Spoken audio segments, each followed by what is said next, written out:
Good morning, church. Isang magandang umaga po sa inyong lahat. Why don't we all stand?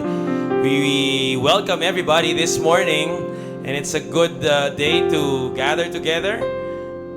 Being a church family, the Lord has brought us together here in this place to lift up the name of Jesus Christ, the only name that matters. And I don't know if you know each other already. Maybe just give time to go around and look for a couple of persons na hindi nyo pa kilala. Get to know the name of that person and introduce yourselves and let ourselves be known, the love of Christ be known. I know that many of us are sanay na sa marami sa atin, but maybe there are some who have been attending church, being with church, and you haven't known the name of this person. I don't care if you are an introvert. I know that some of us are shy type, but that's why we are a church family. We welcome one another with the love of Jesus Christ.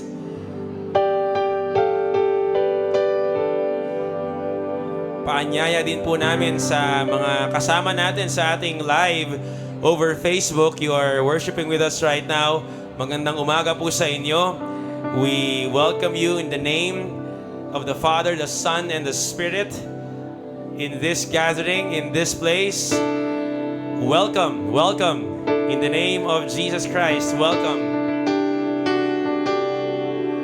My name is Yashel, and together with the music team, we are here to lead you this morning in Spirit-filled singing. We would like to sing about God. We would like to sing to God. We would like to sing to one another about God. There are many things we are singing to and singing about this morning. And may these words that we are going to sing about, the music that will come out of this gathering, will fill us and encourage us to meditate more and to dwell more in the words of God. And we pray, church, that God will just be more amazing to us. Don't you want that, church? That God will look more amazing to us, that God will look more delightful to us as we sing these songs and we'll listen to His word later. So let this gathering begin with a yes and an amen to what He has said in His word.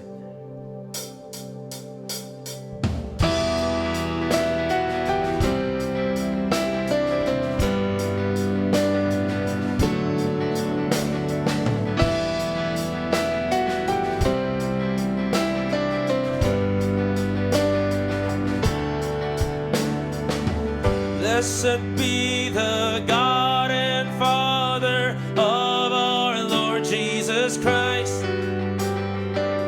who has blessed us in our Savior with every spiritual prize. Sing it again, church. Blessed be the God and Father of our Lord Jesus Christ, who has blessed us in our Savior with every spiritual prize. You shouldered my shame, gave me your name, no longer enemy, now friend. We shout out your praise for glorious grace. You will now keep me till the end. I have been chosen. Oh yes and amen. He has chosen for adoption sons through Jesus' name, for the purpose of His will, to the praise of His glorious grace. You shouldered my shame, gave me your name, no longer enemy, now friend. We shout out your praise for glorious grace. You will now keep me till the end. I have been chosen. Oh yes and amen. All the blessings in Jesus. Forgiveness, rich inheritance, predestined for your purpose. Holy Spirit, guarantee salvation, hope, and power in me. Forgiveness, rich inheritance, predestined for your purpose. Holy Spirit, guarantee I have been given everything. You shouldered my shame, gave me your name. No longer enemy, now friend. Shout out your praise for glorious grace. You will now keep me till the end. I have been chosen. You shouldered my shame, gave me your name. No longer enemy, now friend. Shout out your praise for glorious grace. You will now keep me till the end. I have been chosen. Oh yes and amen.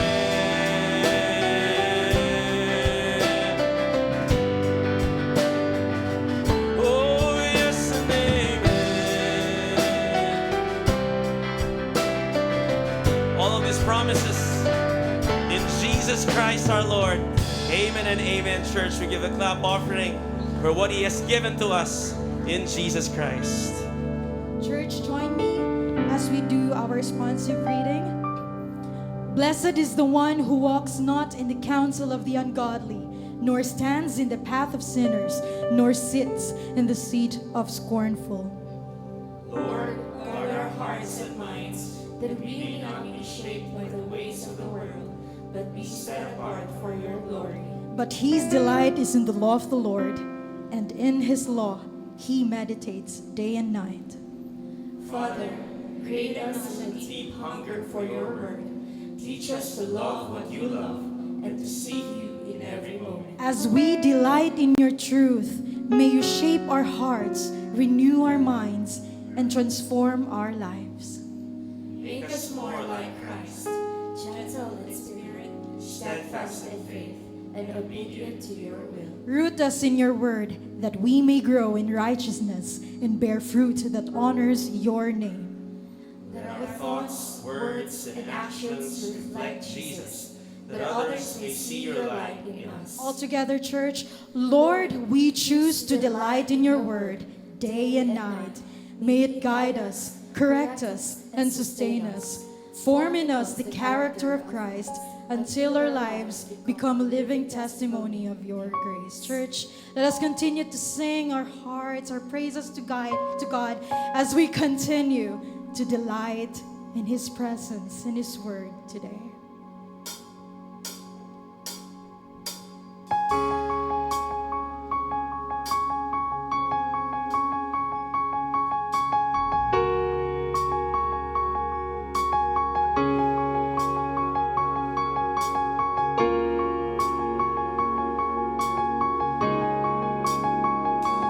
My delight is in you, Lord.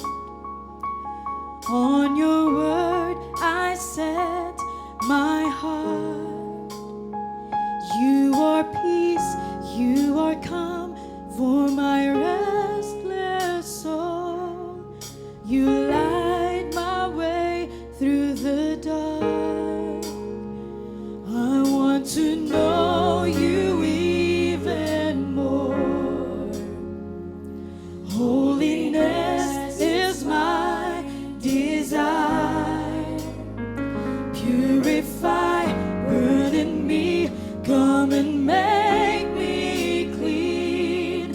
You refine me in your fire.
Draw me close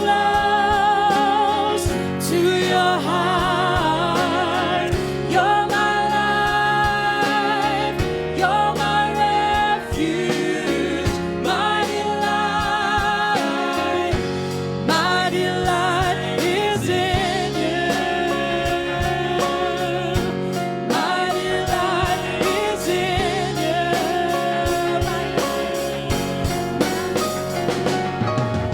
Here I am, open arms, draw me close to your heart. You're my life, you're my life, you're my refuge, my delight. My delight is in you. My delight is in you. My delight is in you. My delight is in you. My delight is in you. Church, let's sing this song. Let this be true in our hearts as we sing. Refiner's fire, my heart's one desire is to be holy, set apart for you, Lord. Let's choose to be. I choose to be holy,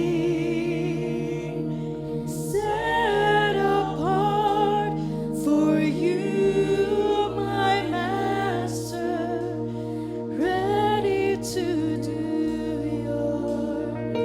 Here I am, open arms, draw me close to your heart. You're my life, you're my refuge, my delight, Lord. My delight is in. Here I am, open arms, draw me close to your heart. You're my life, you're my life, you're my refuge, my delight is in you. With our praises, Lord, our delight is in you. My delight is in you. With our grateful heart, Lord, we delight in you. My delight is in you. With obedient heart, Lord, our delight is in you. My delight is in you. We sing this song for you, Lord. My delight is in you.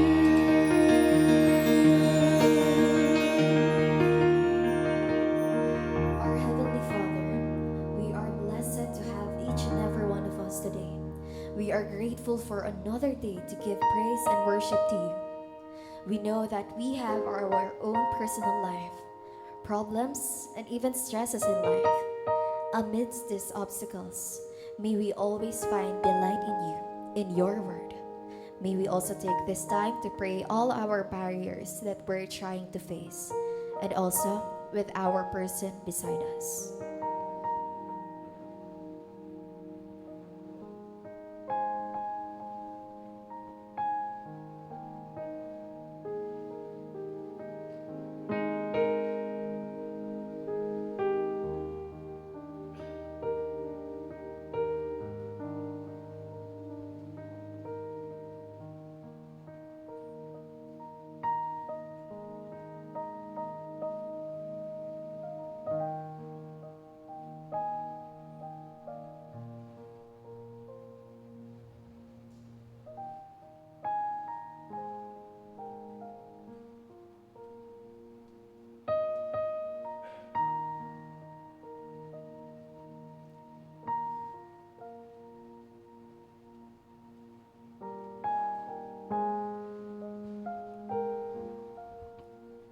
We also pray for the speaker for today, that you may guide him to use your words and to use him as your instrument.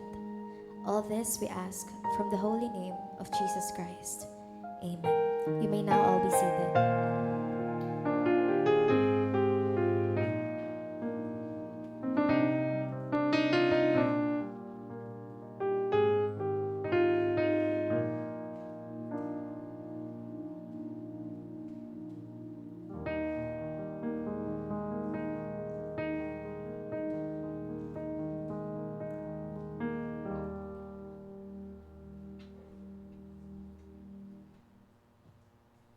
Good morning, everyone. Yung parang 200 tayo dito sa sanctuary ngayon. Good morning po sa lahat. Yan, better, di ba? Ako po si Maricor, and I'm excited to welcome everyone to today's Sunday service. And my name is JJ, and as Ate Cor, I am also excited to see our guests, our attendees for today. Yan, dahil dyan, excited tayo. May nakilala na din ako kanina na mga visitors. So, can we ask them to stand up po sa mga first time po na napunta dito sa aming bahay-sambahan? Pwede po ba natin kayong i-ask na tumayo? Please rise. Yan. Palakpakan naman natin. Ayan, welcome po. Ayan. At mamaya naman po, thank you. You may take your seat po. Yan. Mamaya po invite namin kayo sa aming welcome center para mas makilala namin kayo. And for those who are watching us online, who are here, we also thank you if this is your first time watching. And may you continually support us watching our FB Live. That will also be always 10 a.m. on Sundays. Ay, ako na ba? So, for our volunteers, speaking of which, sa mga laging nandito, we are calling for more volunteers here in church to help us serve them, our God and for the people. As a part of our growing community, we also want to invite the following ministries that if you have the gifts, talents, and wanted to use for the glory of God, we have the ministries for you, our music ministry, our multimedia ministry, kids discipleship, and ushering community. Yan, thank you. Para yan sa mga regular attendees at sa mga baka naman bago kayo pero may talent kayo for this, just approach us. We have our music director right here in front. Pwede din approach our pastors. Kung mamaya may interview po kayo sa Welcome Center, then you could also express your concern. Ayan, yung kagustuhan niyo po na mapabilang dito. Or also, kung gusto niyo din maging part ng aming discipleship group, no? So we could cater you dun sa mga proper groups natin. So you could scan the code there for join to fill up a form to what ministry what you would want to join or a discipleship group.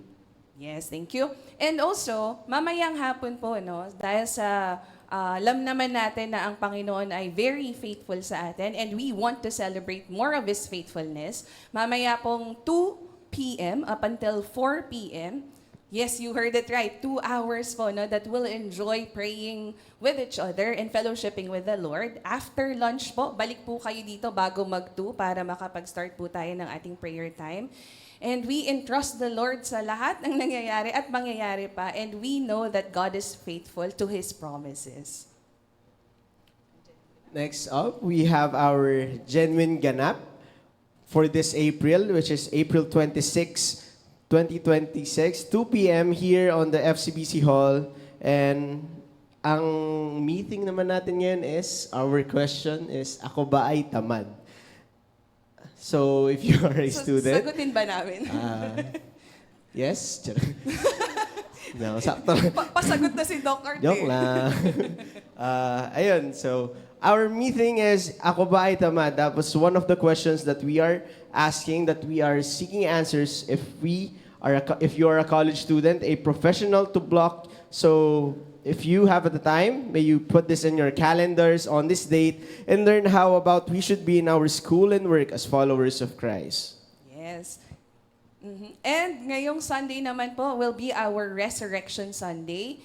kung used kayo sa probinsya at iba pang mga simbahan na mas maaga po, we'll have it the same time. Sa mga nag-worship po online, same Facebook link po or Facebook page, and also same time po tayo sa ating Resurrection Sunday next Sunday. And everybody is invited. You can also invite your friends and family for next week's Resurrection Sunday. Stay tuned po for more announcement. Thank you for today.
Umaga mga kapatid, mga minamahal ko dito sa Fellowship Center Baptist Church. Tuloy po ang ating talakayan, huling pagtatalakay sa topic na bibliology or the doctrine of the Bible. Hindi pa po tapos, marami pa po, ngunit mako-cover na po yun dun sa mga 4Ds natin. And if you want to know more, you can enroll sa DGL, isa po siya sa mga subject sa Developing Global Leaders natin, Institute ng Fellowship Center Baptist Church. And today, we're gonna talk about Sola Scriptura. We're gonna know, maintindihin natin kung ano itong Sola Scriptura. We're gonna understand, intindihin kung ano ang Sola Scriptura. Tatlong bagay, intindihin natin ang Sola Scriptura. Pangalawa, tignan natin ang mga sinasabi ng mga kritiko concerning this. And then the third, paano ang ating refutation or paano natin tutugunan ang kanilang mga kritik patungkol sa Sola Scriptura. But before anything else, this is not a hate video. This is just an information para sa atin on how do they look at Sola Scriptura. Itong iba na hindi natin katulad na naniniwala sa Sola Scriptura, ito ang kanilang pananaw patungkol sa Sola Scriptura. Meron akong video sa sinasabi ko na I don't mean to demean anyone. Okay? I just want to show to you personally or on hand kung ano ang sinasabi ng mga tao patungkol sa Sola Scriptura. Ang Bible alone is a false doctrine. Wala kang mababasa na Bible alone sa Biblia, litra por litra. Ang Bible alone, nag-exist lang yan noong 15th century. Or Sola Scriptura, na ang author ay si Martin Luther, na isang bishop ng Roman Catholic Church, na humiwalay at tumiwalag at nagtayo ng sariling simbahan o paniniwala. Masisira ka kung maniniwala ka ng Bible alone. Alam mo kung bakit? Dahil ang word na Bible, nag-exist lang yan late na. Ang word na New Testament ay nag-exist lang yan late na. At ang Biblia ay na-compile at na-canonize noong 4th century na. Kaya matibay ang simbahan kung sino ang nag-preserve niyan. There is one holy, Catholic, and Apostolic Church. God bless! So yung mga yun palang papasok, late na. Well, sabi ko nga, this is not a hate issue. This is for us. Because as we do making disciples, pag gumagawa po tayo ng mga alagad, we share the gospel, meron at meron tayong masasalubong na mga ganito. And sabi nga natin, even sa 4D, we are not up to na makipagdebate. Hindi po tayo tinuturuan para makipagdebate, makipag-away. Kung hindi, doon sa mga seryosong nagtatanong at naghahanap ng kasagutan sa kanilang mga katanungan, handa po tayong ipaliwanag sa kanila kung ano ang ating pinaniniwalaan. Sabi sa Bible, be ready to give an answer to those na naghahanap ng hope. And so, ang pamamaraan kung bakit tayo tinuturuan, hindi para maging mayabang, maging madunong, para kaya na nating mandibate, pero hindi po ang punto doon. It is always so that we would lead effectively and intelligently lead others to Christ. Okay? So, sola is scriptura. Ito ay Latin na nagsasabing, Latin na ang ibig sabihin ay Bible alone. Bible alone. Ito ay napapaloob sa 5 solas. Okay? Isa siya sa 5 solas na tinatawag natin. Ang tawag doon ay 5 solas of the Protestant Reformation. Okay? At sabi nga niya, Martin Luther daw ang nag-found. Now, i-explain ko mamaya. Going back, just a little historical background para mas maintindihan natin. Now, itong 5 solas na ito yung sola scriptura, scripture alone. Ito yung sola fide, faith alone.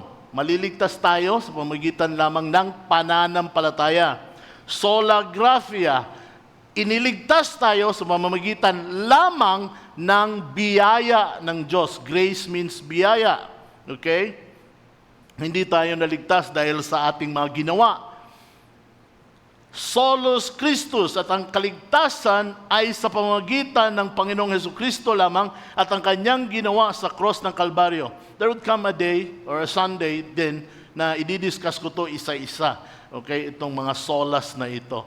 Para mas maintindihan natin na ito yung ating pinanghahawakan. At ang Soli Deo Gloria, which is in everything that we do and everything that had happened, specifically sa salvation, ay Soli Deo Gloria, or glory to God alone. These 5 solas ay tumutukoy sa konteksto ng kaligtasan. Okay?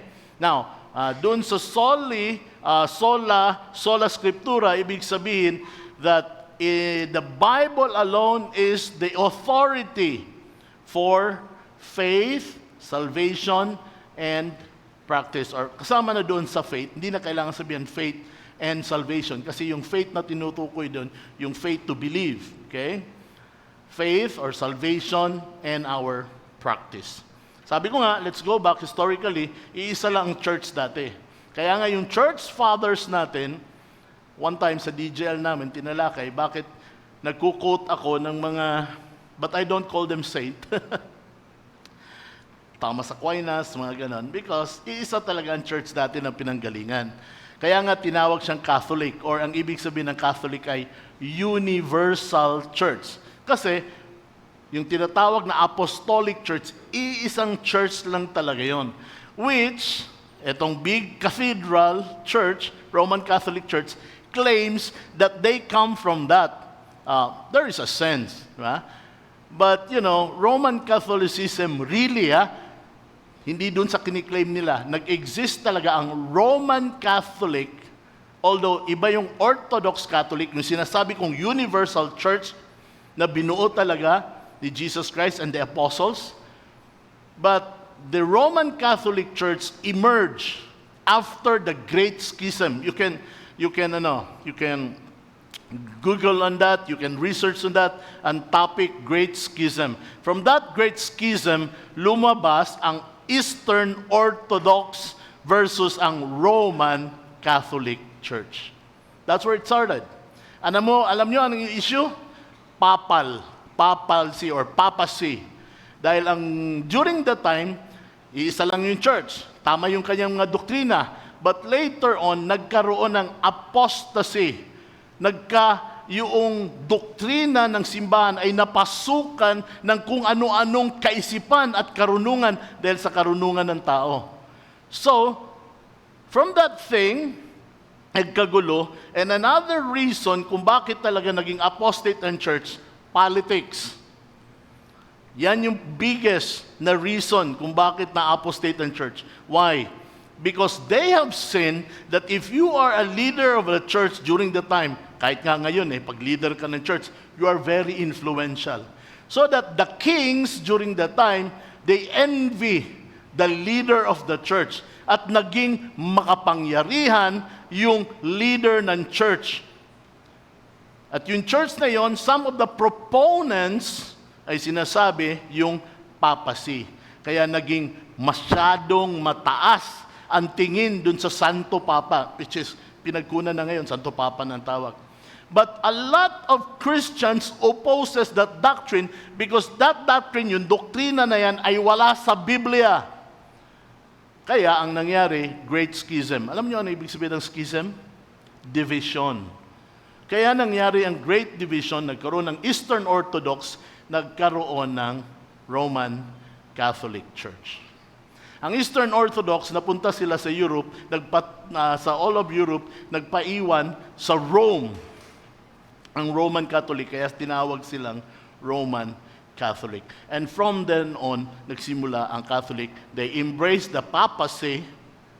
And from that, some of the priests, such as Martin Luther and other reformers, kaya tawag reformers, they didn't call themselves, hindi nila tinawag sa kanila sarilang Protestant, but they presented, because Martin Luther is a Bible scholar. He's a priest, and he's a Bible scholar. Inaral niya, nakita niya sa Biblia ang tamang doktrina. At anong ginawa niya? Pinost niya doon sa pintuan ng malaking simbahan. And so, he started preaching against the teaching of the Roman Catholic Church. And it was the Roman Catholic Church who called, tumawag sa kanya na protestante. Nagpo-protest daw siya patungkol sa At ang sabi nila, tumiwalag. But actually, hindi tumiwalag si Martin Luther. Tinuro niya ang tama.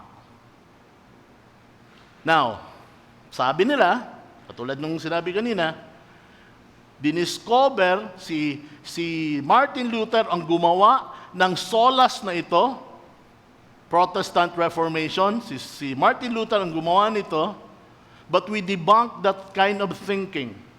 It is already in the Scripture. Itinuro lang ni Martin Luther. It has always been in the Scripture, and the Roman Catholic Church departed from the true teaching of the Church, which is the pillar and bulwark foundation of truth. But they departed from truth. But some Bible scholars, priests, discovered that this is what the Bible is saying. Faith alone. Hindi maliligtas ang tao sa pamamagitan ng kanyang paggawa, pagbili ng indulhensya at sacraments. Yun man ang katuruan. Diba? And then, hindi lang naman si Martin Luther, marami po silang reformers. Pero ang pinakakilala sa mga reformers, si Martin Luther. They discovered na, hindi. Naliligtas lang tayo sa pamamagitan ng pananampalataya at iniligtas tayo ng Diyos dahil sa kanyang malaking biyaya at pagmamahal sa atin. And it is only through the Lord Jesus Christ, not through the patron saints, not through Mary, not through the church, is salvation found. Makikita ang kaligtasan, kundi sa Panginoong Hesukristo lamang. Kaya nagkaroon ng sola scriptura. At nagkaroon ng 5 solas na ito. Which we believe na ito yung tama. At kahit sabihin pa nila, na protestante tayo, I don't accept na protestante tayo. We did not protest. Hindi po tayo nagprotesta. Itinuro natin ang tama. And then they called us Protestants. So that's what Sola Scriptura is all about. Ang Sola Scriptura ay ang katuruan na nagsasabi na Biblia ang tanging infallible. Discuss natin. Yung pag nagdi-discuss tayo ng bibliology, paulit-ulit lang yung mga terms eh. Infallible, ibig sabihin, hindi prone to error or true, trustworthy, ang ibig sabihin din ng infallible. Sapat, ibig sabihin sufficient. At final authority sa lahat ng usapin ng pananampalataya at pamumuhay ng isang Kristiyano. So, itong solas, sola scriptura, sola Christus, ito ay katuruan which, again, hindi naman tumituligsa, no? Tinatama niya ang katuruan na mali na katuruan ng Romano Katoliko. So, ang malakas din na tumuligsa dito is the Holy Catholic Apostolic Church. Kaya huwag kayong maniniwala sa Bible alone. Masisira ka! Oh, di ba? There is a Catholic faith defender. So if you're coming from this group, sabi ko nga, this is not a hate, but this is wonderful. We understand now kung bakit ganito ang katuruan. Tignan natin ang mahalagang punto tungkol sa Sola Scriptura. Una dito, ang Biblia ang pinakamataas na basihan ng doktrina na nangunguna, which refers hindi first, second, third, di ba? Hindi first, second, third, but rather, yung paggamit ng word nangunguna, I don't have any other word for this, it refers to final or the authority, okay? Siya yung nangunguna from tradition, kung meron mang tradisyon, kung meron mang tradisyon ng simbahan, mga turo ng papa, hindi ko nilagyan ng santo, papa lang. Sino dito mga papa? Patawag ninyo sa sarili nyo, daddy na lang, para walang problema. Okay? O karanasan ng tao. When I taught, nung nagturo ako sa DGL, and we came to the authority of the Scripture, sinabi ko, hindi ko sinasabi, or hindi sinasabi ng ating pinaniniwalaan, na ang source, pinagmumulan ng katotohanan ay Biblia lamang. Okay? We do not claim that, na ang source ay Biblia lamang.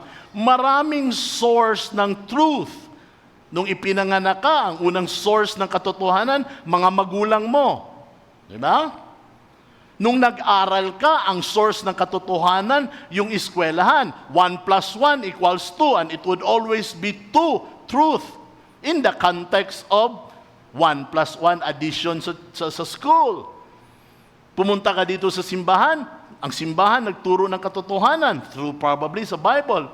You attend a D group, yung D group leader mo, nagbibigay ng katotohanan.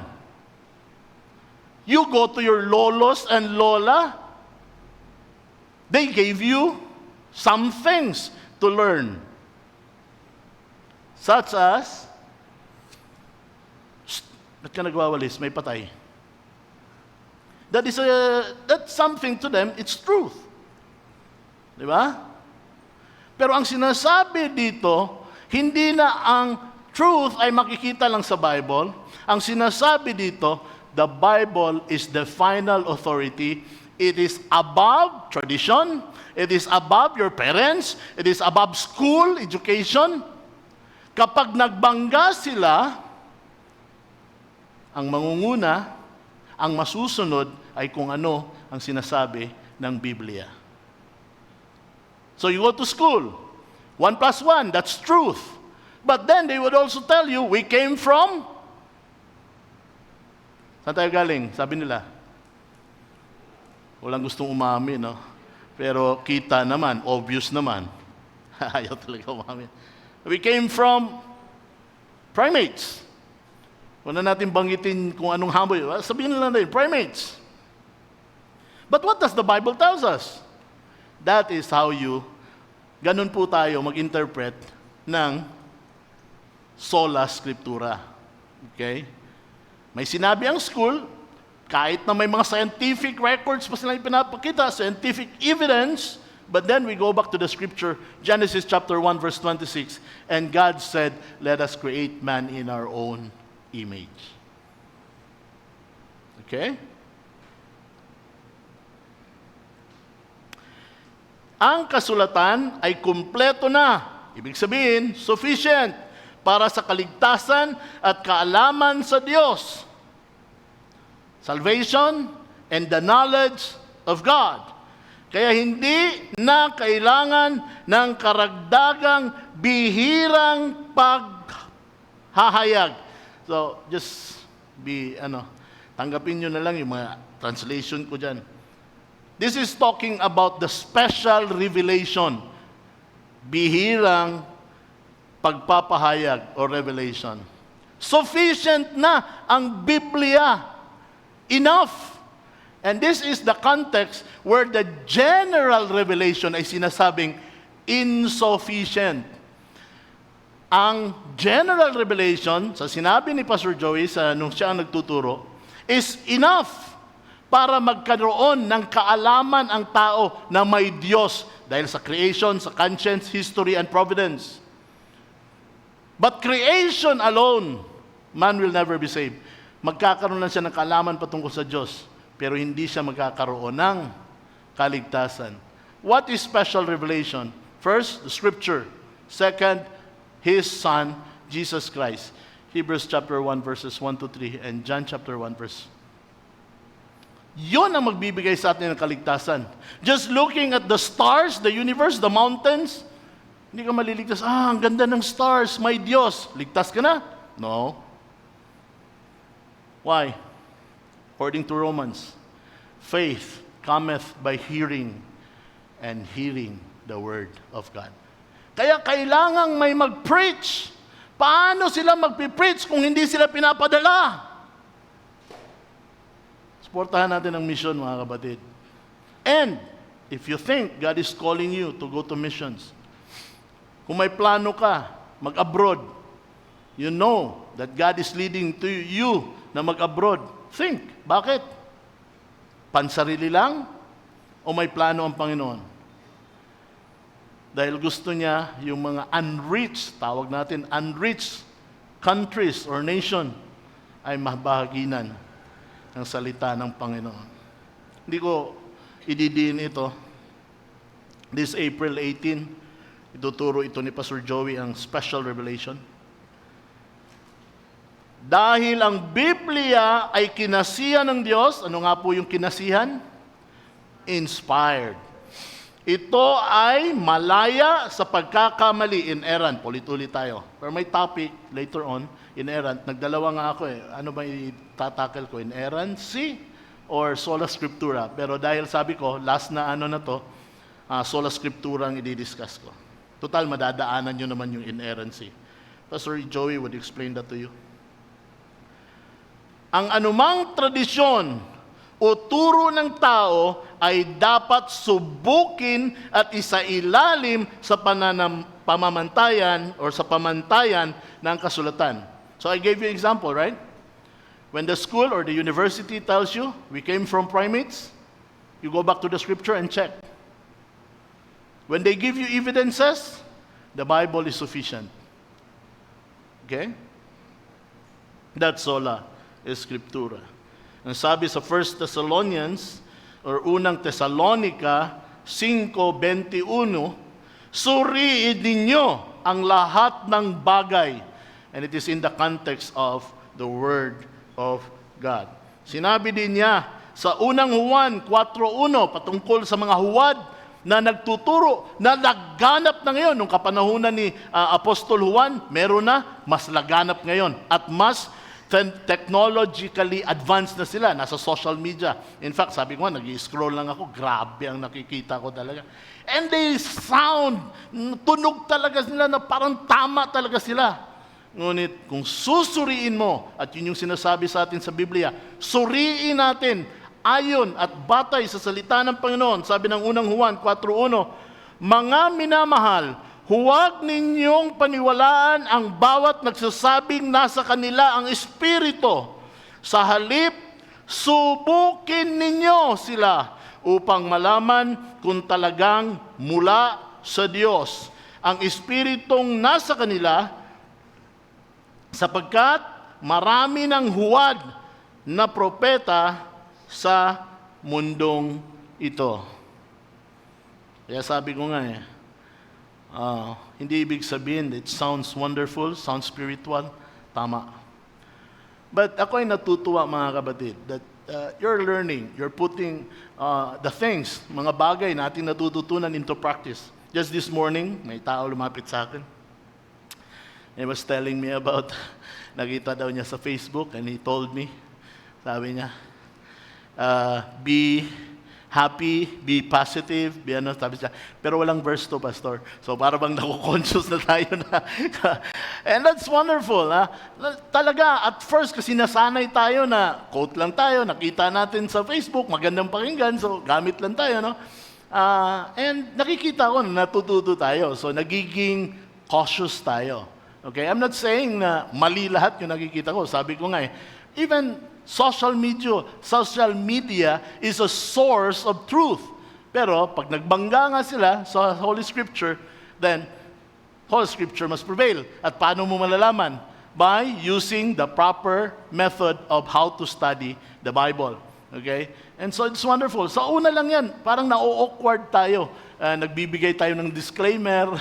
Pero pag nasanay na tayo, we are cautious, pero hindi mo na siya nababantay na cautious ka. Ang nagiging lang talaga, yung discernment mo, tama ba itong sinasabi? Because you compare it with what the Scripture is saying. Marami mga kapatid, na akala mo galing sa Bible, but actually wala sa Bible. Hindi naman talaga sila totally na mali, pero pag sinabi mong ito ay katuruan ng Biblia, nagkakamali ka kasi hindi siya katuruan ng Biblia.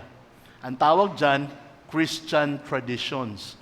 So there is a Christian traditions at meron din tayong tinatawag na biblical teachings. Magkaiba po yun. Christian traditions, biblical teachings. Okay? All of the biblical teachings are Christian, may kaakibat na Christian tradition. But not all Christian traditions are biblical. Sample, very good to hear. Napakaganda. Cleanliness is next to godliness. Di ba? Parang galing talaga sa Bible. But actually, it's not biblical. Okay? But we use that. Tama naman siya. Hindi naman siya mali. Di ba? Pero careful lang tayo. Nasabihin natin galing sa Bible. Kasi napag-aalaman na you're ignorant kasi hindi siya galing sa Bible. It's coming from John Wesley. Actually, inaano nila ina-ascribe nila kay John Wesley. Ito, pinaka-common. Madami din na naririnig nito. Kilos tao, tutulungan ka ng Diyos. Di ba? Paano ka tutulungan ng Diyos? Hindi ka kumikilos. Okay? Pero depende sa context, di ba? Depende sa context. But those things, ang tawag doon, Christian traditions. But not necessarily biblically sound. But they are not wrong. Hindi po sila mali. Okay? What should be our attitude? Gawa 17:11. Acts chapter 17 verse 11. And Apostle Paul was comparing the church in Berea from the church at Thessalonica. Now, Apostle Paul has many good words para sa Thessalonica. In fact, sabi nga ng mga Bible writers, walang negative na comment si Apostle Paul sa church at Thessalonica. Hindi katulad sa Corinth, ang daming negative. But then, hear what Apostle Paul said in Acts chapter 17 verse 11. Or si Luke pala, kasi si Luke ang sumulat ng Acts. Tignan nyo ang comment ni Luke. Mas bukas ang isipan ng mga Hudyong taga roon, referring to Berea, kaysa sa mga Hudyong taga Thessalonica. Bakit? May pananabik silang nakinig sa mga paliwanag ni Pablo at sinaliksik nila araw-araw ang mga kasulatan upang tignan kung totoo nga ang sinabi niya. Grabe yung spirito ng taga-Berea, mga kapatid. Tayo siguro, Judah Paulo lang, pinaniwalaan na natin. Di ba? Hindi na natin sinaliksi kung tama ba ang sinasabi niya. How much more kung si Pablo ang nagsasalita? Pablo na yan eh. Pero ang ginawa ng Berea, they still search the scripture and compare kung ano ang sinasabi ni Pablo, tukma ba sa sinasabi sa Biblia. That's sola scriptura. The Bible is the final authority for faith and practice. It is not the pastor. Kahit ano pang sabihin ko dito, kahit sinong mag-preach dito, Pastor Joey at kung sino pa man, it is your responsibility to check. Tama ba sinasabi ko? Tama ba sinasabi ng mga nagpipreach dito? Compare it with the scripture. May mga tao na nagko-comment sa akin na ganito, ganyan after I preach. That's I welcome. Because that means accountability. And natutuwa ako dahil these people are checking. They give me references and that's good. Why? That's all right. Yan yung sinabi ng Biblia. You check kung ano sinasabi na nag-preach dito, you give them passages. Kaya sabi ko nga if you have some questions, if you have some comments, just keep them coming. But be sure you have passages to support. Kasi ako, may passage ako Di ba? But even then, maganda yon. Dahil nakikita ko, you're responding in a biblical way. Just do it with respect. Okay? Huwag nyo lang katulad dati na talagang mararamdaman mo yung comment, may kasamang hate galit sa pastor Di ba? But right now, I know that the questions are very legitimate. It comes from a concerned heart and you're really checking kung the validity. And that's wonderful. Later on, the next generation, wala na yung mga pastor nyo dito. And probably another group of pastors would come. But I tell you, sabi nga, dun sa programa na ginagawa ng pastoral staff, Pastor Joey, we are forming, we are training our very own next pastors, this church. But then, even then, kahit sino pang mag-preach dito, check it, compare it, kumpara ninyo, i-check ninyo patungkol sa Biblia. Dahil kung hiwalay, diyan nagsimula yung Catholic, original tawag doon, Orthodox Catholic Church na nagsimula under the Apostles' feet, napasukan, hindi chini-check, against the Scripture, anong nangyari? Dahan-dahan ng... Kaya sabi ko nga yung concern ko na magturo ng kung ano talaga yung pinaniniwalaan natin, it is a concern. Sabi ko, hindi pa siya problema. Concern pa lang. Pero kapag hindi natin inagapan, magpasalin-salin ito sa next generation, D-group leaders, isalin niya sa kanyang susunod na leaders, at yung susunod na leaders hindi naturuan ng tamang pinaniniwalaan at pinanampalatayanan natin, that would be a problem later on. So, what would be a rule when you compare kapag nagkaroon ng accountability sa mga preachers, saan nyo ibibase? Hindi sa inyong kaalaman, hindi sa inyong nararamdaman. Kasi ganito, pastor hindi sa sinasabi ng kultura. Hindi kasi, pastor, tanggap na ang mga may soji bill na tayo. Tanggap na yan sila. Kaya huwag ka magsalita ng ganyan. No. Kaya sabi ko nga it's not what if, it is what is. What is the Bible saying? Okay? Now, let's go to the critics. My professor told us, nung nag-aaral kami sa ABTS, sabi niya, in order for people to appreciate what we believe, you tell them the counter-beliefs. Sabi ng professor namin, para ma-appreciate daw natin kung ano yung pinaniniwalaan natin, sabihan nyo sila kung ano yung mga sinasabi ng mga kritiko, ano yung mga against sa pinaniniwala. So, naniniwala tayo, sola scriptura, ang Biblia, ang pinal na otoridad sa lahat ng ating pananampalataya, patungkol sa pananampalataya, at ating paggawi. Sabi nilang una,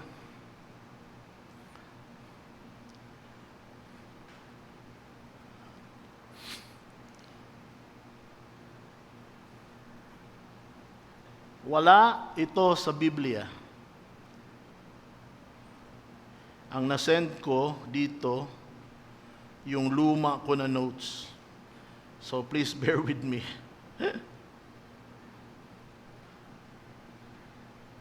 Totoo po kasi, sira yung laptop ko. Kaya laptop po ito ni pinakamagaling na babae dito sa church. Hindi naka-arrange. In-arrange ko na ito, pero ni-recover lang kasi namin. So, hindi siya, But anyway, I'll try to on my own. Number 1, argument. Hindi ko mauubos lahat kasi nagkahalo-halo yung notes ko. Hindi mababasa ang salitang sola scriptura sa Biblia. Yun yung sinasabi niya kanina, di ba? Kapag naniniwala ka sa sola scriptura, wala yan sa Biblia. Wala yan sa Biblia. Paano ka tutugon pag sinabihan? Sola scriptura ka? Ganon yung tanong kahit doon sa, sola scriptura ka, sir? Yes, sola scriptura. Solas. Reformers. Okay. So parang, wala nga naman ang sola scriptura. Kahit yung word na sa English, yung Bible alone, wala sa Bible yan Bible alone. Pero, hindi kailangan naroon ang eksaktong salita upang maging totoo ang isang konsepto. Tulad ng baptism, tulad ng Trinidad. Okay? Si Winnie lang ang Trinidad dito sa FCBC. Pero, wala kang makikitang word na Trinity sa Scripture. Pero naniniwala tayo, and mismo, itong Catholic Church, naniniwala sila sa Trinity. Pero may mababasa bang Trinity sa Scripture? Wala. So anong question nila? Na kailangan merong sola scriptura sa Bible. The concept is there. All Scripture is given. Inspiration by God and is profitable for doctrine, for reproof, for instruction, that the man of God may be thoroughly furnished, ready, equipped for good works.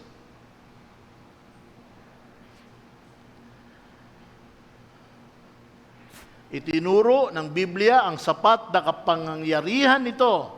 Sinabi ko na sa 2 Timothy 3:16-17. Sinasabing ang kasulatan ay sapat upang ang tao ng Diyos ay maging handa sa bawat mabuting gawa. Kung ang Biblia ay sapat para sa bawat mabuting gawa, hindi na kailangan ng ibang panuntunan na kapantay nito sa otoridad. Alam niyo ano ang counterpart? Kaya ayaw nilang sola scriptura? At kaya din itinuro ng mga reformers ang sola scriptura na ito ang tama. Kasi during that time, ito na ang katuruan ng simbahan na nakita nila na mali.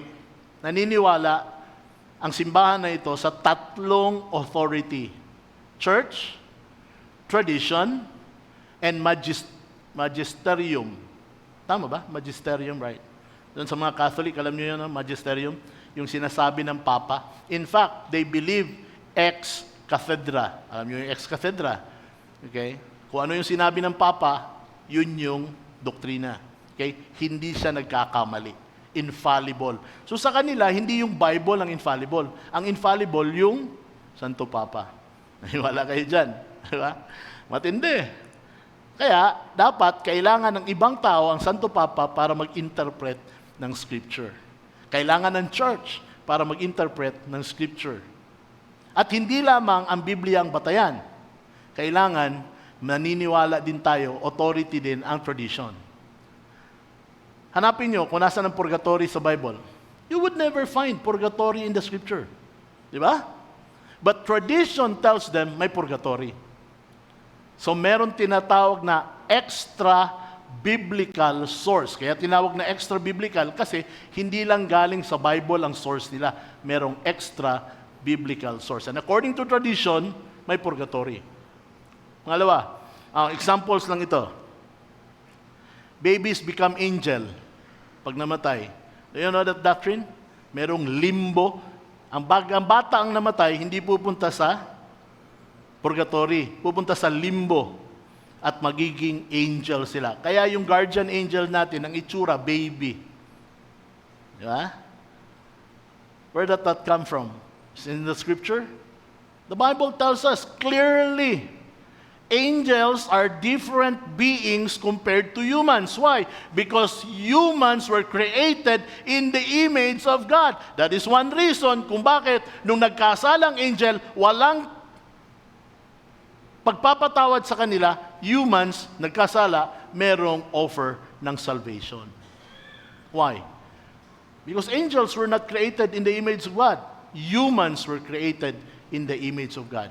Humans do not become angels, and angels do not become humans. Saan yun nanggagaling? Traditions. So, para pumasok ang mga bagay na ito, saan sa Bible? Wala. But tradition tells them that if you make the sign of the cross, you are proclaiming your faith, pananampalataya. Di ba? So kapag nakita nyo nag-sign of the cross ako, pinapakita ko yung pananampalataya ko. Huwag kayong magulat. Uy, nagkukross pala si pastor. Oh, may pananampalataya ako eh. Oh. Kadawang argumento. Ito yung sinasabi ko. Ipipilit nila ang tradisyon. Ang tradisyon ay binabanggit din sa Biblia. Meron pa silang verse. 2 Thessalonica 2:15. Ano ang sabi sa 2 Thessalonians chapter 2 verse 5? Panghawakan ninyo ang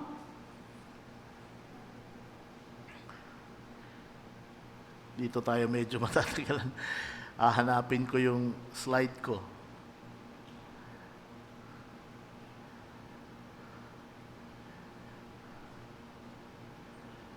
Kala ko matalino tong laptop ni Rona. Di pala. And you just read the yung may tradition na term, may tradition na word, yung binigay ko, okay?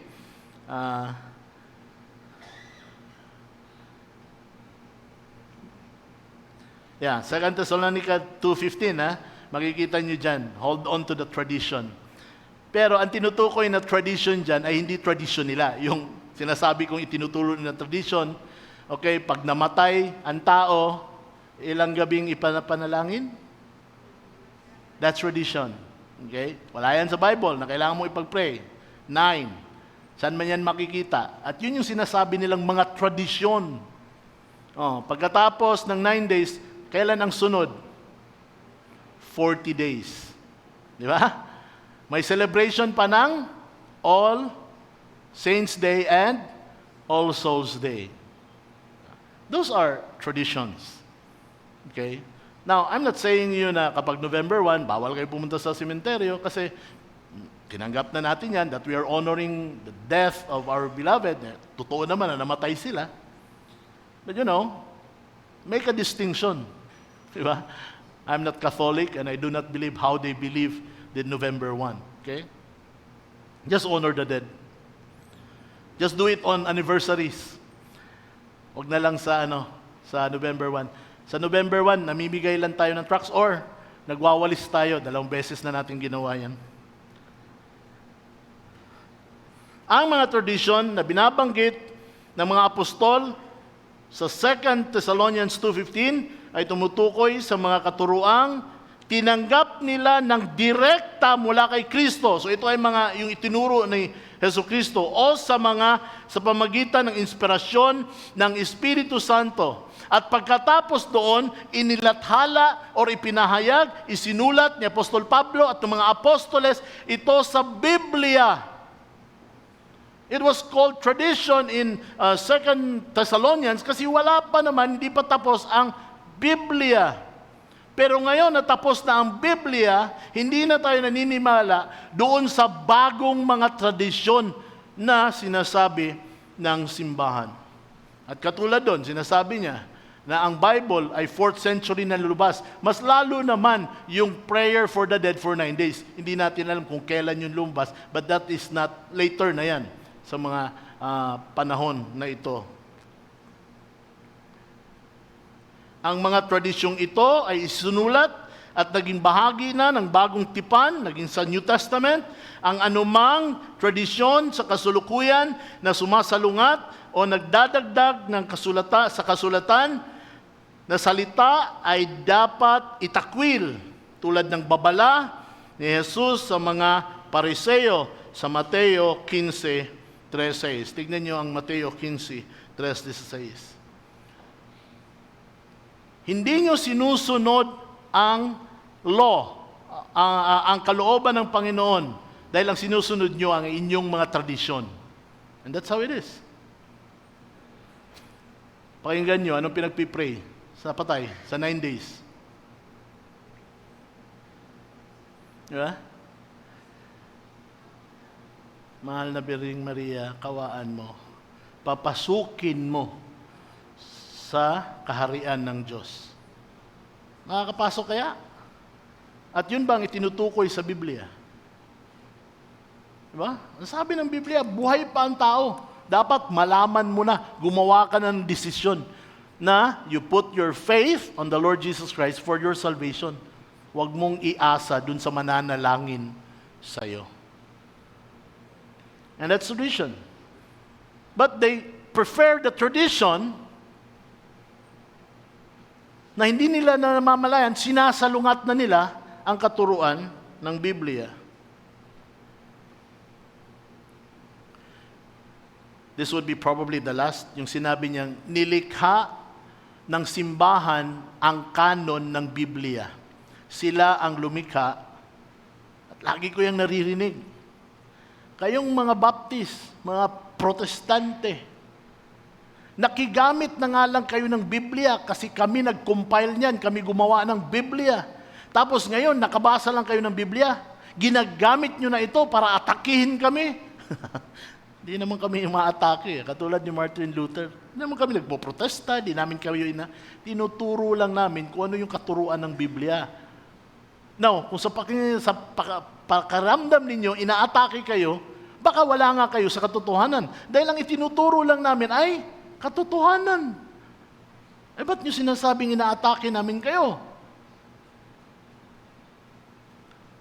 Sila daw, it is the church fathers really, but it was the Orthodox Catholic, the church fathers, Origen, yung mga gano'n, and through the councils, na-determine kung ano, listen to this, important, kung ano yung mga inspired word of God na isinama sa Biblia. But never that the church chooses the books and they compile it together and that book become inspired. Ganon ang interpretation nila sa 2 Timothy 2:3-15-16. Ginumpile nila, so naging Biblia na siya, at yun yung tinutukoy nila ng Bible. And they said, this is inspired. Ito yung sinasabi, all scripture is inspired. Pero hindi yan yung pinaniniwalaan natin. Nung isinusulat pa lang ng mga apostoles, tulad ni Apostol Pablo, ni Luke, ni Mark, ni Peter, ni John, ang kanilang mga sinusulat na naging bahagi, yung proseso ng kanilang pagsusulat, inspiration yun. That was inspired. And so their writings were inspired. At anong ginawa ng mga church father? They recognized ito ay inspired. Kaya dapat isama ito sa Bible. Hindi ginawa ng church fathers na inspired ang Bible. And that's how they teach the Bible. And so, itinuturo nila na mas mataas ang church kaysa sa Bible kasi ang church ang gumawa ng Bible. Wala pang Bible kasi sabi nga niya, di ba? 4th century na lang yan. But the church exists from 1st century. So, sino ngayon ang mataas? May na-meet pa nga ako na Catholic faith defender. Tinanong niya ako, Pastor, nung wala pang Bible, kasi ang Bible ay nag-exist 4th century na lang, ano ang ginagamit ng church para basis ng pananampalataya at doktrina at katuruan? Wala pa nga ang Bible eh. Oh. So dapat, conclusion niya, ang church talaga. Church over the Bible. The church has the authority over the Bible. But I beg to disagree. Sabi ko, yes, hindi pa na-compile ang Bible. But there were already tinatawag nating scriptures. Now, you go back to 2 Timothy 2 or 3, 15 to 16. Ano sinasabi doon? God's inspired Bible? Ano sabi? Doon pumapasok yung importance ng written revelation.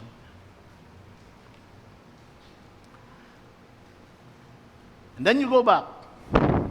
Jesus Christ, when He was tempted, He quoted from the scripture. Sabi niya, kaya nasusulat.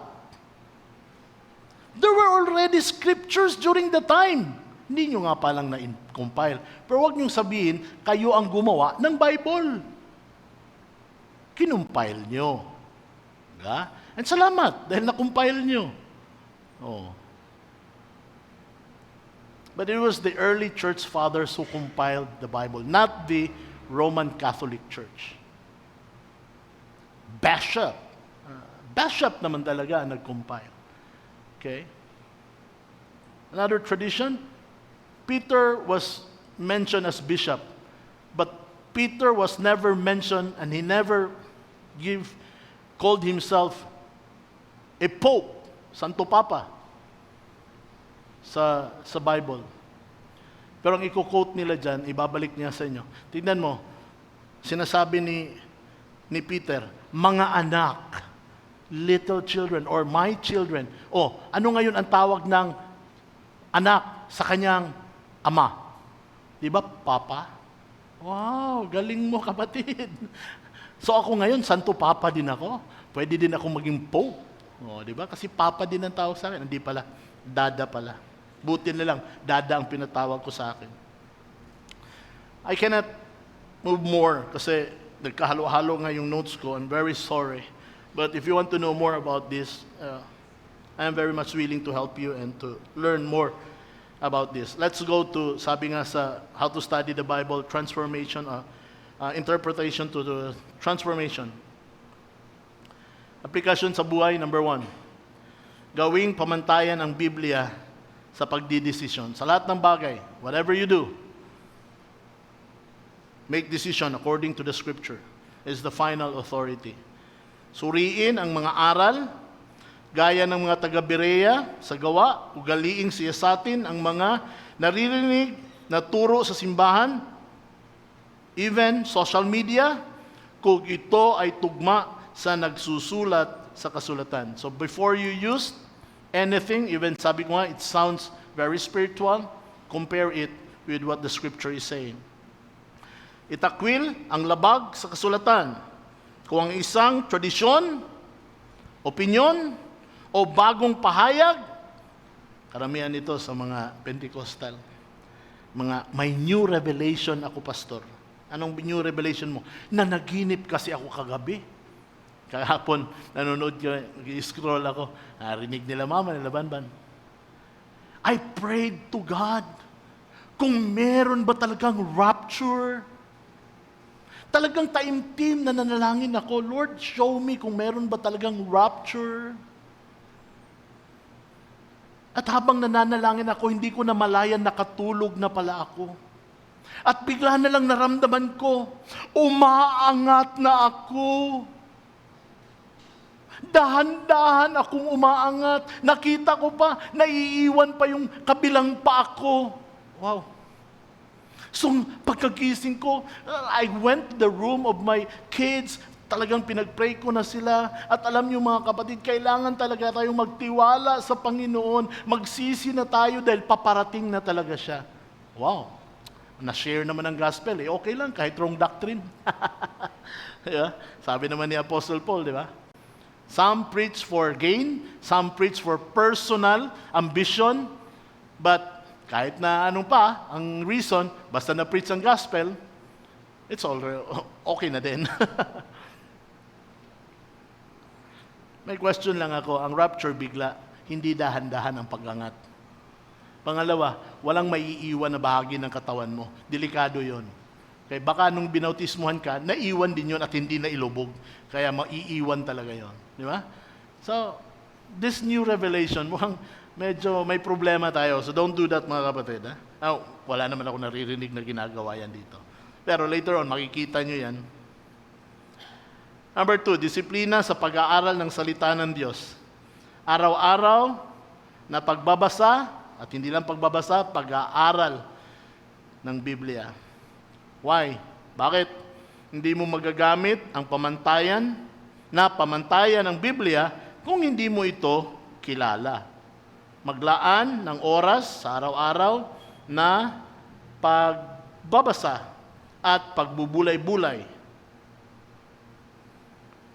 Tamang pag-unawa. Tinuro ko na. Wala na akong reason na hindi nyo alam kasi i-review nyo lang yung preaching last Sunday. Makikita nyo yung exegesis. Ibig sabihin ng exegesis, inilabas mo yung sinasabi ng Biblia, yung intent ng author dun sa original audience niya, at hindi eisegesis. So exegesis, yung eisegesis naman, yung ipinipilit mo, yung kaisipan mo at nararamdaman mo dun sa sinasabi ng text. Kaya sabi ko nga, yung Philippians 4:13 ay hindi text yon para sa basketball.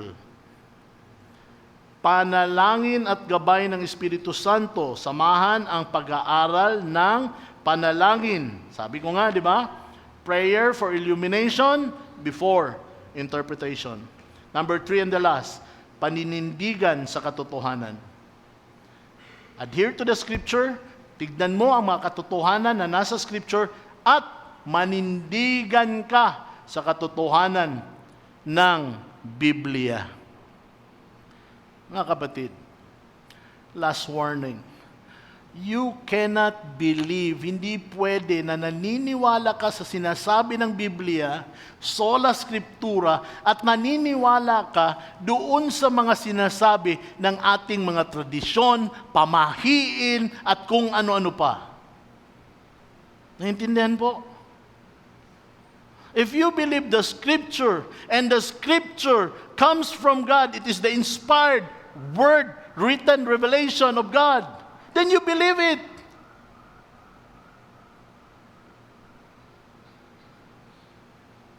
Ano kasi, Pastor? Paglabas ba, Pastor? Nakakalungkot dahil Kristiyano pa talaga nagtanong sa akin. Okay lang ko yung mga unbeliever.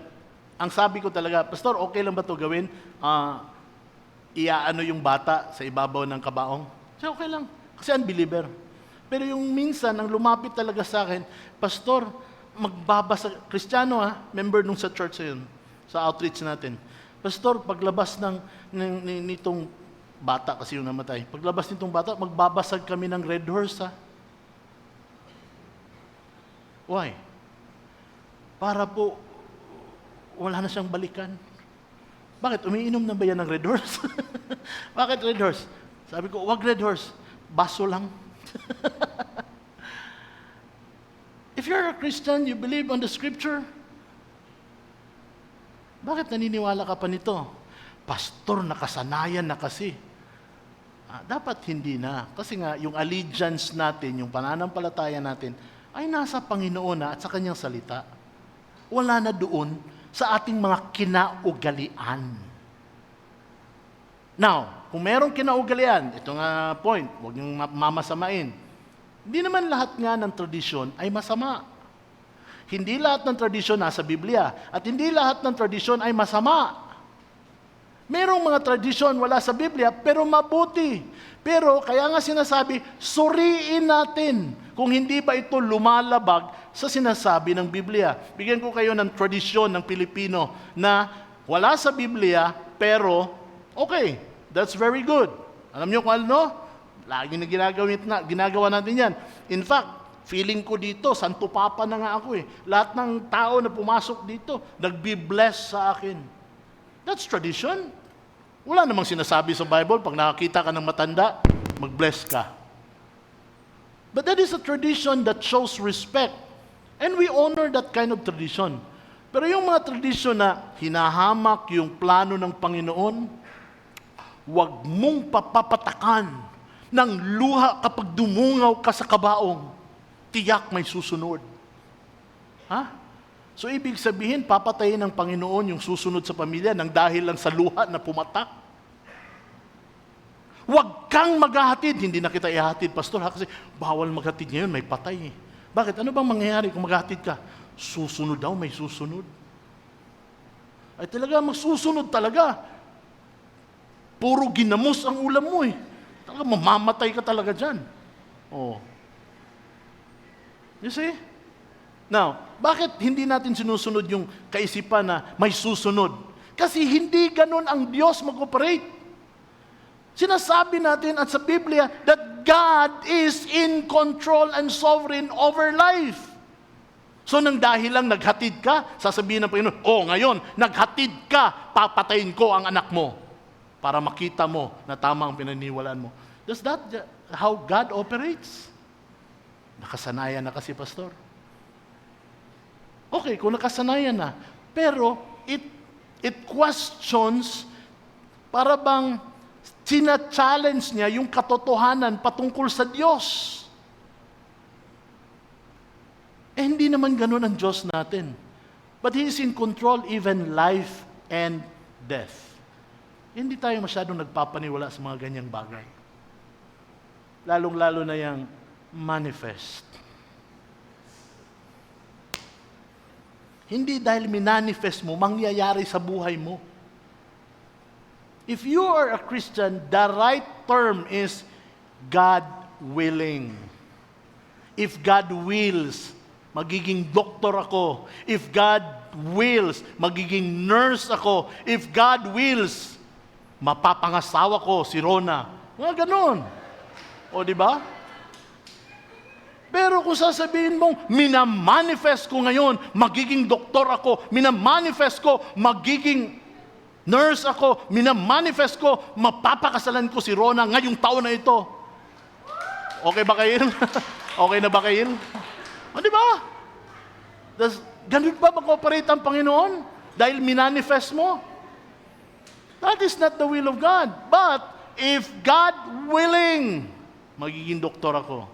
If God willing, magiging nurse ako. If God willing, makakapag-asawa ko ngayong taon na to. Pero kung hindi, it's all right. Let God be God. Let's pray. Our God in heaven, thank you for your word. We thank you for giving us this opportunity to go through this series, showing us how important your word is. But not only equally important is the application of your word. Kung hanggang basa lang kami, Panginoon, hanggang devotion lang kami, at hindi naman namin gagawin, i-apply ang mga salita na aming narinig, walang pagbabagong mangyayari. So Lord, more than the illumination, we pray, O Father, that you would lead us to transformation. That not only the Holy Spirit would shed light doon sa inaaral namin sa Biblia at binabasa, but that we will give our lives and our hearts to the Holy Spirit, to the working of the Holy Spirit, para magkaroon ng bisa ang salita mo, Panginoon, sa buhay namin. Lord, I really appreciate the D group leaders who have put themselves into teaching others.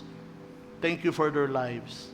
I pray, O Father, that you would continue to bless them, that you would continue to guide them, that you would continue to give them wisdom, that you would use the lessons we have learned in order para maging equip sila, Panginoon, sa kanilang, sa iyong mandate, Panginoon, to make disciples.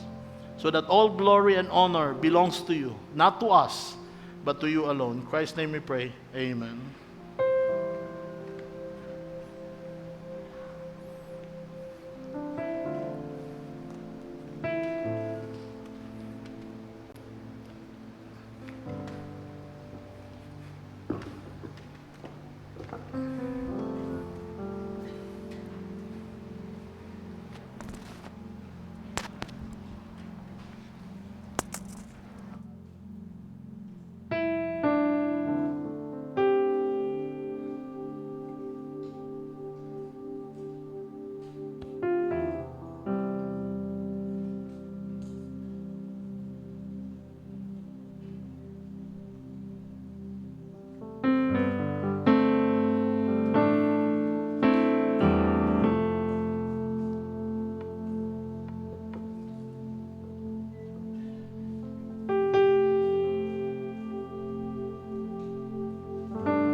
Shall we all stand, church, as we respond in songs?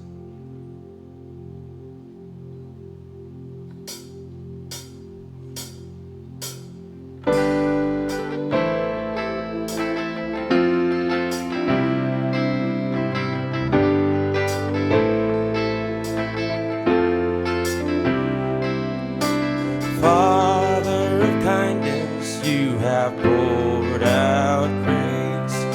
You brought me out of darkness, you have filled me with peace. Giver of mercy, you're my help in time of need. Lord, I can't help but sing. Faithful you are, faithful forever you will be. Faithful you are faithful. All your promises are yes and amen. All your promises are yes and amen.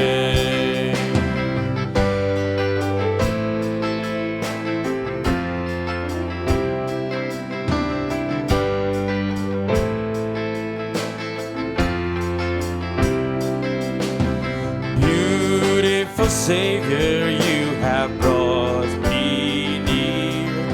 You pulled me from the ashes, you have broken every curse. Blessed Redeemer, you have set this captive free.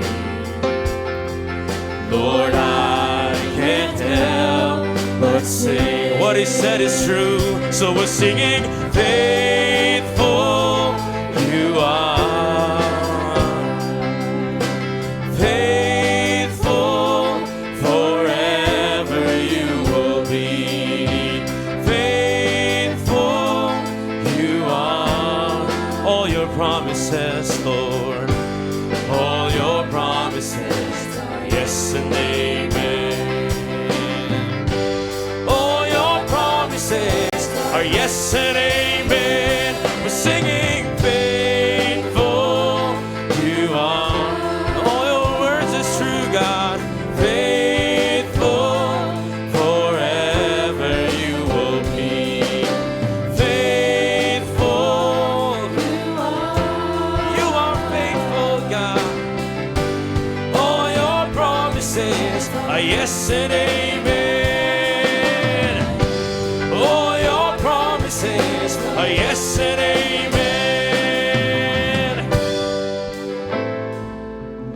What he said is true, church, because he is faithful. So we can rest on it, every single word. I will rest in your promises.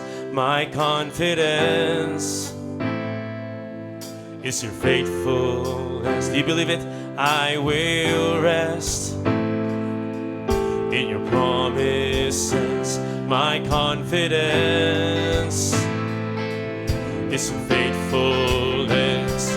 I will rest in your promises. My confidence is your faithfulness. I will rest in your promises. My confidence is your faithfulness. So we're singing, faithful you are. All your words is true. Faithful forever you will be. You are faithful. You are. 'Cause all your promises are yes and amen. All your promises are yes and amen. You are faithful, faithful you are.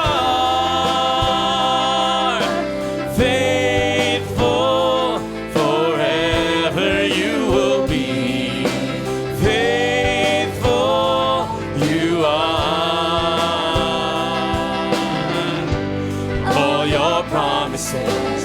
yes and amen. All your promises, all your promises are yes and amen. All your promises, God, all your promises are yes and amen. In Jesus, all your promises, all your promises are yes and amen.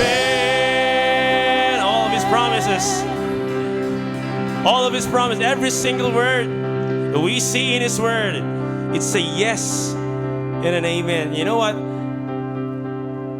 Some of these promises we read in the scriptures may not be really spoken directly to you, as what our pastor said in the past preachings. But the principles behind the promises in itself is a promise. The principles behind the promise, even if it's not directly to us, it's already a promise. And that's the beauty of studying the Word of God, church. Because the Bible is full of commands, yes, the Bible is full of narratives, but it's also a book full of promises. And these are words you can rely on. We are not banking ourselves on empty promises. You know why? Because God is faithful. Because God is true. Because whatever He said, He will bring it to pass, because that's part of His nature. He is faithful. And we will just take the time today, church, since all of His promises are yes and an amen. We will show to you some promises. Again, may not be directly to you, but the principles behind the promise is in itself a promise. So we take time to meditate on these words. We will show in our screen right now. Maybe you're struggling with, has God forgiven me? A spiritual warfare within you. This verse in the Psalm, chapter 103, gives us this promise. Meditate on these words.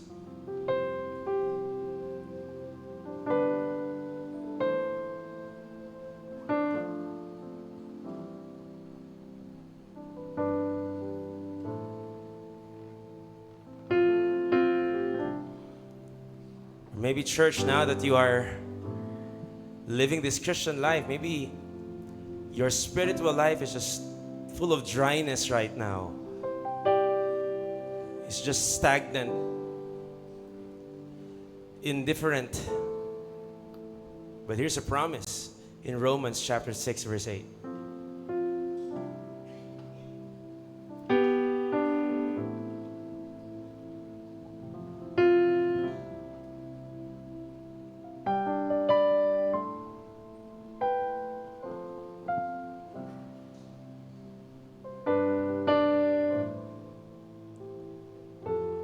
Maybe this is also a time of a time of need, especially in this time of economic crisis, the oil crisis, financial crisis.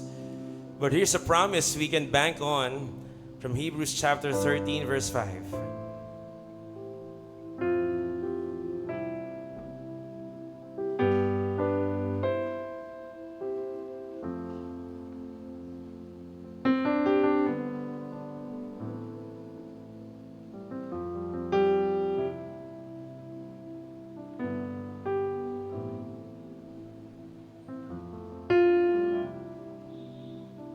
Maybe you are full of anxiety, worry. Anybody here struggling with anxiety, with worry, with peace? You're looking for peace, sleepless nights. Read this promise from Philippians chapter 4.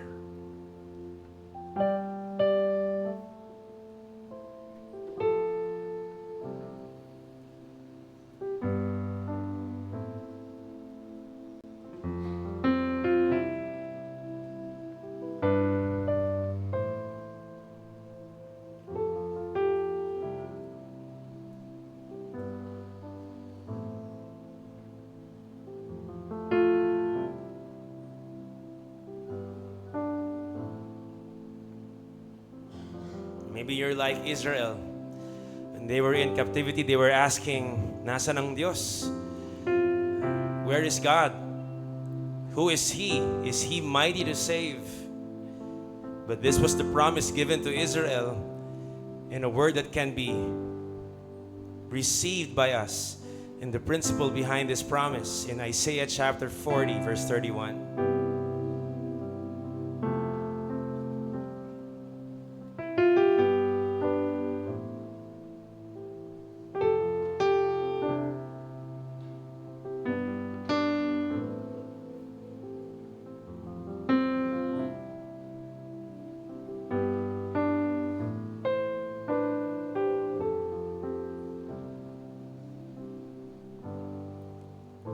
Or maybe like the Apostle Paul, there is a thorn in the flesh right now that has been troubling you. Physical, spiritual, mental, emotional. Paul asked that this thorn be removed from him 3 times.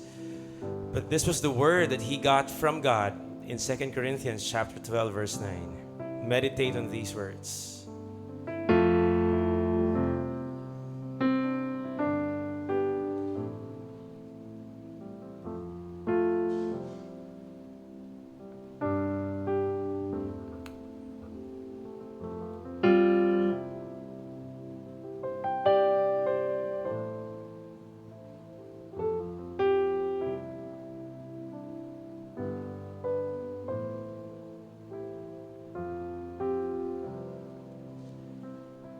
Maybe in your spiritual life, you still feel that distance from the Lord, but a promise given to us in Ephesians chapter 2, to those who are in Christ, there is the promise of nearness,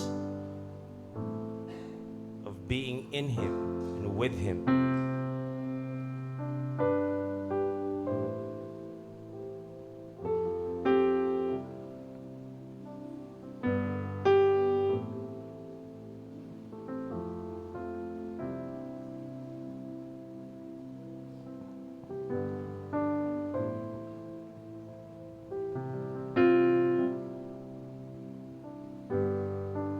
Second Corinthians chapter 1 verse 20.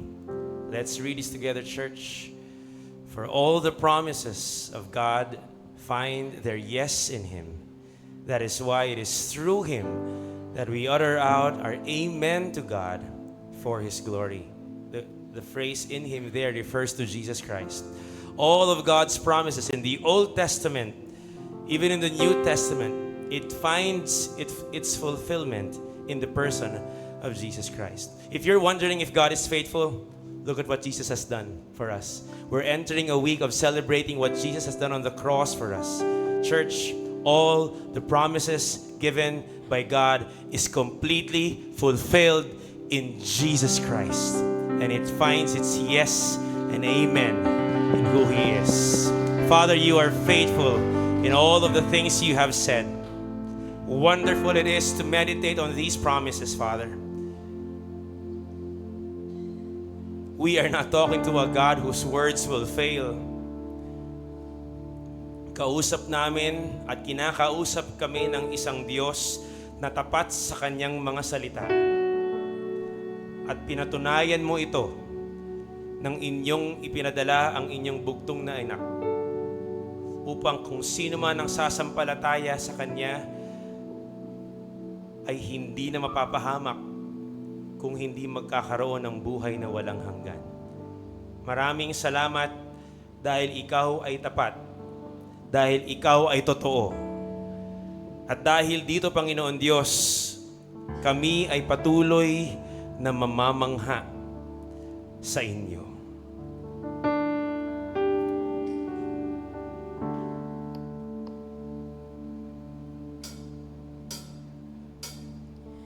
Ang Diyos na lumikha ng langit, ang Diyos na lumikha ng lupa,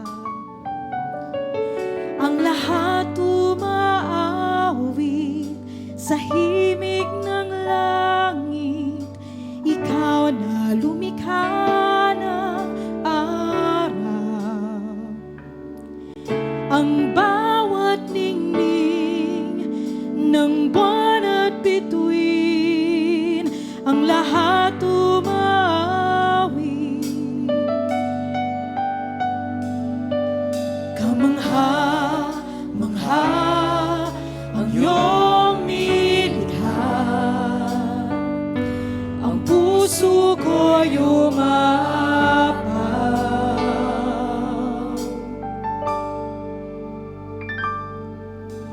Ikaw na lumikha ng dagat,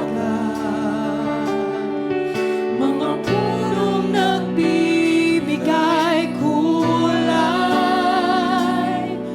mga ibong umaawi, kamangha-mangha ang iyong nilikha. Ang puso ko'y umapaw, kamangha-mangha ang iyong nilikha. Ang puso ko'y umapaw. Purihin ka, ako'y namamangha. Purihin ka, sa'yo'y namamangha.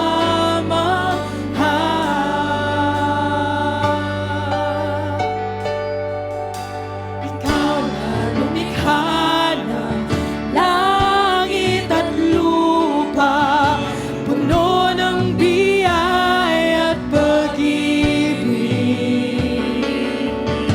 Siya'y bumaba upang ako'y tubusin at iligtas. Ikaw ang Mesiyas, ilaw ng buhay, isinilang ka sa sabsaban. Inialay ang buhay upang ako'y bigyan ng pag-asa. Kamangha-mangha ang iyong ginawa. Ngayon ako ay malaya. Kamangha-mangha, kamangha-mangha ang iyong ginawa. Ako'y puspos ng pag-asa. Purihin ka, ako'y namamangha. Purihin ka, sa'yo'y namamangha. Purihin ka, purihin ka, ako'y namamangha. Purihin ka, sa'yo'y namamangha.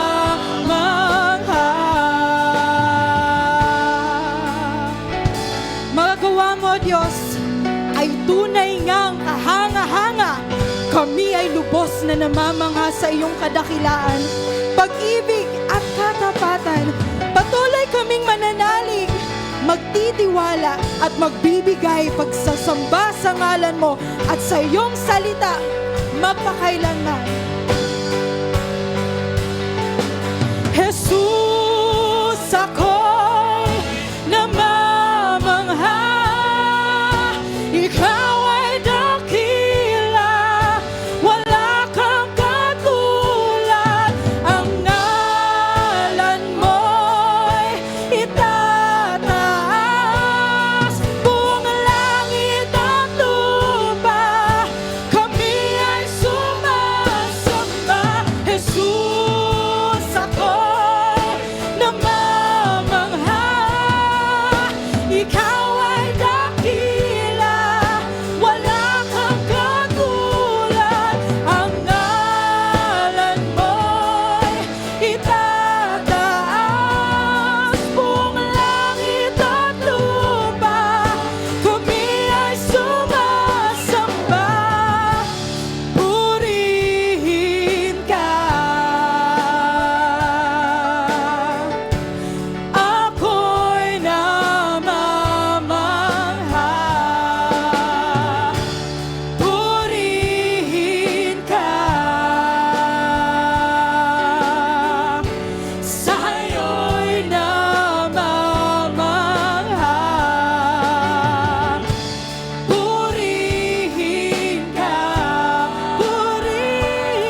pagpupuri, pagtitiwala at paniniwalig sa Diyos.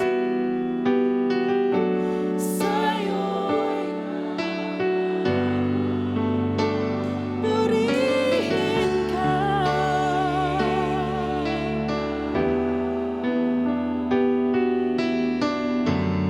Ako'y namamahal. Purihin ka. Sa'yo'y namamahal.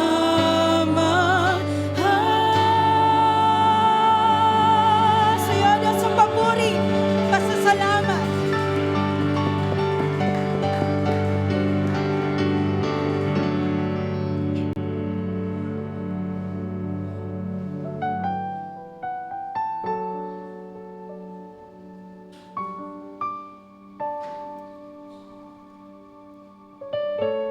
Tayo po'y manalangin.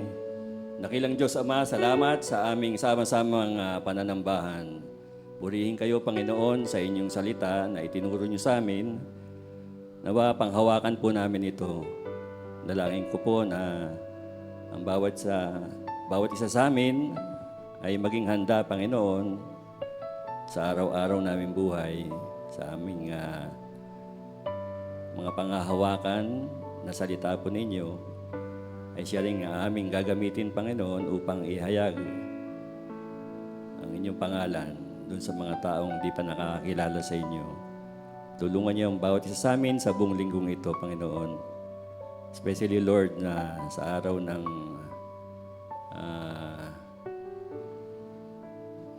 itong linggong ito, na sa araw ng Holy Week, Panginoon, ay gamitin niyo ang bawat isa na pagkakataon na makapag-share kami, Panginoon, ng gospel. At dalangin ko, Lord, ang bawat isa sa amin ay inyong gabayan. Tulungan, Panginoon, sa aming mga pangangailangan. Especially, Lord, yung mga naghihirap ngayon dahil sa problema ng pagtaas ng mga bilihin. Kayo po ang siya mag-provide, Panginoon. Yung may mga karamdaman sa amin na inyong pagalingin sa biyaya po ninyo, Panginoon. Tulungan niyo mong bawat isa. Yung mga magbabiyahe ay inyong ingatan din, Panginoon. Ay po ang Diyos na may kapangyarihan na ibigay ito sa amin. Kami po ay lubusan nagtitiwala sa inyo. Sa inyong biyaya, Panginoon, kami ay inyong samahan sa buong linggong ito. Now to Him is able to keep you from stumbling and to present you blameless before the presence of His glory. With great joy to the only God, our Savior, Jesus Christ our Lord, be glory, majesty, and dominion, and authority before all time, now and forever. Amen. Thank you, church. Morning.